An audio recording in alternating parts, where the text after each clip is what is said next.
Hello friends, welcome back the online exam study. I hope आप लोग अच्छे होंगे। सीटेट जनवरी 2024 के लिए सीडीपी बाल विकास।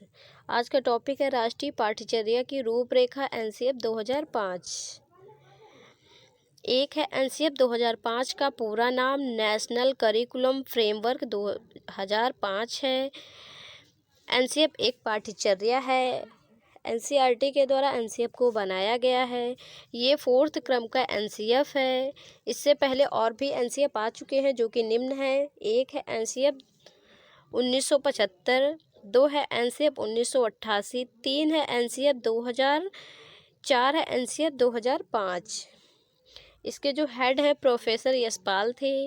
एनसीएफ 2005 का सूत्र है बिना भार के अधिगम, लर्निंग विदाउट बर्डन अर्थात पाठ्यचर्या के बोझ को कम करना। एनसीएफ 2005 रचनावाद पर आधारित है जिसमें बच्चे करके सीखते हैं और शिक्षक एक सुविधादाता होता है। राष्ट्रीय पाठ्यचर्या की रूपरेखा 2005 का उद्धरण रविन्द्रनाथ टैगोर के निबंध सभ्यता और प्रगति से हुआ है। एनसीएफ 2005 के मुख्य 5 निर्देश हैं जो कि इस प्रकार हैं। एक है ज्ञान को स्कूल के बाहरी जीवन से जोड़ना।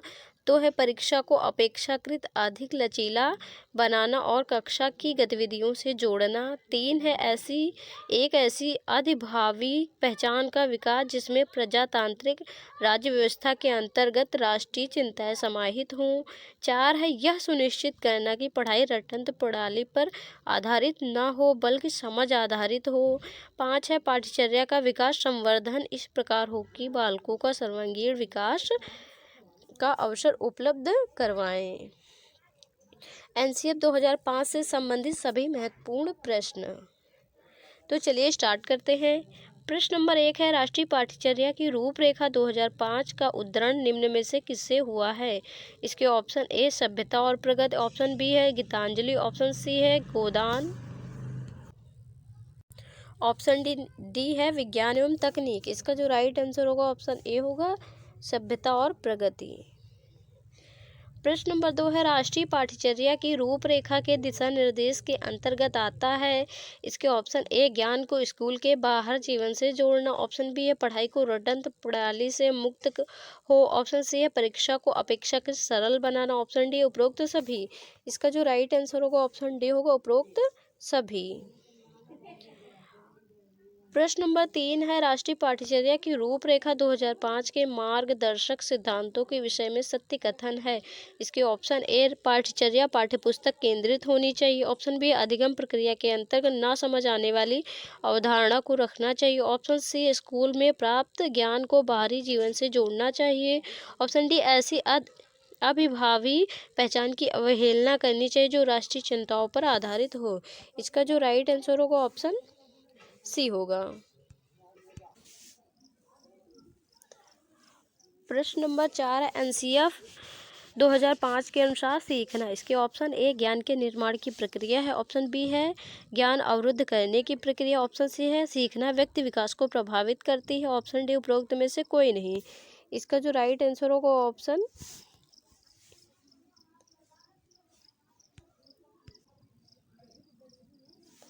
ऑप्शन सी होगा सीखना व्यक्ति विकास को प्रभावित करती है।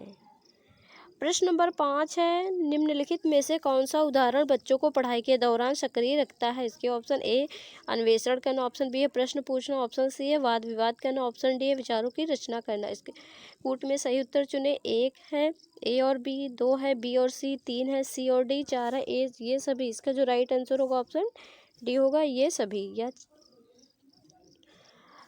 प्रश्न नंबर 6 राष्ट्रीय पाठ्यचर्या की रूपरेखा 2005 के अनुसार बाल केंद्रित शिक्षा शास्त्र में शिक्षा को किस प्रकार नियोजित करने की आवश्यकता है। इसके ऑप्शन ए अभिरुचियों के अनुसार, ऑप्शन बी आर्थिक स्तर के अनुरूप, ऑप्शन सी है सामाजिक स्तर के अनुरूप, ऑप्शन डी शारीरिक स्तर के अनुरूप। इसका जो राइट आंसर होगा ऑप्शन ए होगा अभिरुचियों के अनुरूप।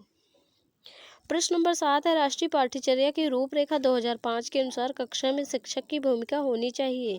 इसके ऑप्शन ए एक उत्प्रेरक के रूप में, ऑप्शन बी है एक आदेशक के रूप में, ऑप्शन सी है एक नेता के रूप में, ऑप्शन डी उपरोक्त में से कोई नहीं।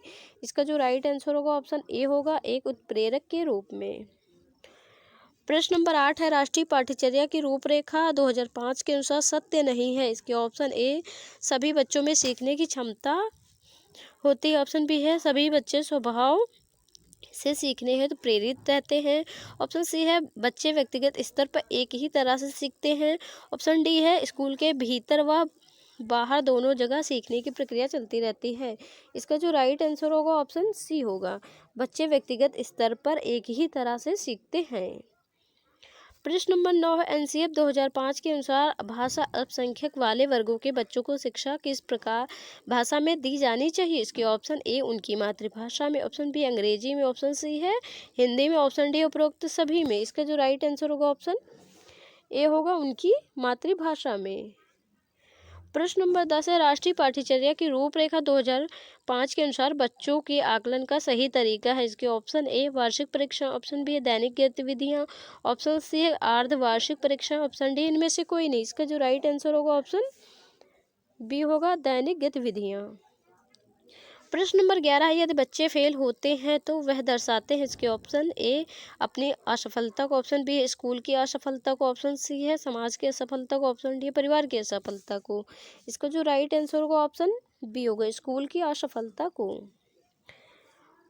प्रश्न नंबर 12 है राष्ट्रीय पाठ्यचर्या की रूपरेखा 2005 के अनुसार गणित शिक्षक का लक्ष्य होना चाहिए। इसके ऑप्शन ए तार्किक ढंग से सोचना, ऑप्शन बी है अमूर्तनों का निर्माण करना, ऑप्शन सी संचालित करने की योग्यता का विकास करना, ऑप्शन डी उपरोक्त सभी। इसका जो राइट आंसर होगा ऑप्शन डी होगा उपरोक्त सभी। प्रश्न नंबर 13 है कि चिंताओं होगा चिंताओं के प्रति जागरूकता को संपूर्ण स्कूली पाठ्यचर्या में व्याप्त होना चाहिए। इसके ऑप्शन ए गणित, बी पर्यावरण, सी भाषा, डी मातृभाषा। इसका जो राइट आंसर होगा ऑप्शन डी होगा मातृभाषा। प्रश्न नंबर 14 है राष्ट्रीय पाठ्यचर्या की रूपरेखा 2005 की सूझ के आधार पर पाठ्यचर्या के बोझ को कम करने पर बल देती है। जिसके ऑप्शन ए शिक्षा बोझ के साथ, ऑप्शन बी है शिक्षा बिना बोझ के, ऑप्शन सी है शिक्षा पर्यावरण के साथ, ऑप्शन डी है शिक्षा पर्यावरण के बिना। इसका जो राइट आंसर होगा ऑप्शन बी होगा शिक्षा बिना बोझ के।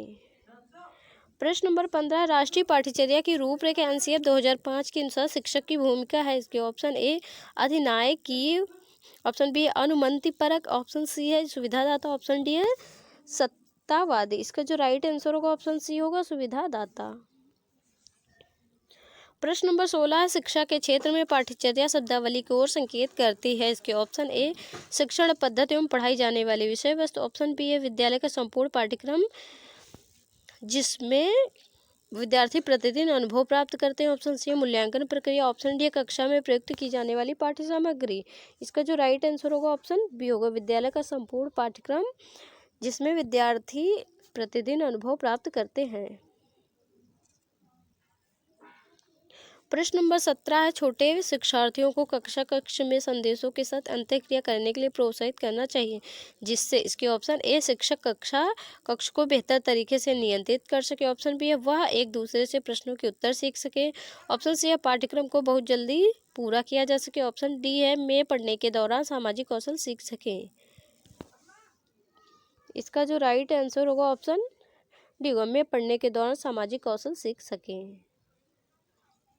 प्रश्न नंबर 18 एनसीएफ 2005 के अनुसार गलतियां इस कारण महत्वपूर्ण होती हैं। इसके ऑप्शन ए यह विद्यार्थियों को उत्तीर्ण एवं अनुत्तीर्ण समूह में वर्गीकृत करने के लिए एक महत्वपूर्ण उपकरण है, ऑप्शन बी है यह अध्यापकों को बच्चों को डांटने के लिए एक तरीका उपलब्ध कराती है, ऑप्शन सी है यह बच्चे के विचार की अंतर्दृष्टि उपलब्ध कराती है और समाधानों को पहचानने में सहायता करती हैं, ऑप्शन डी है यह कक्षा में कुछ बच्चों को हटाने के लिए आधा स्थान उपलब्ध कराती है। इसका जो राइट आंसर होगा ऑप्शन सी होगा।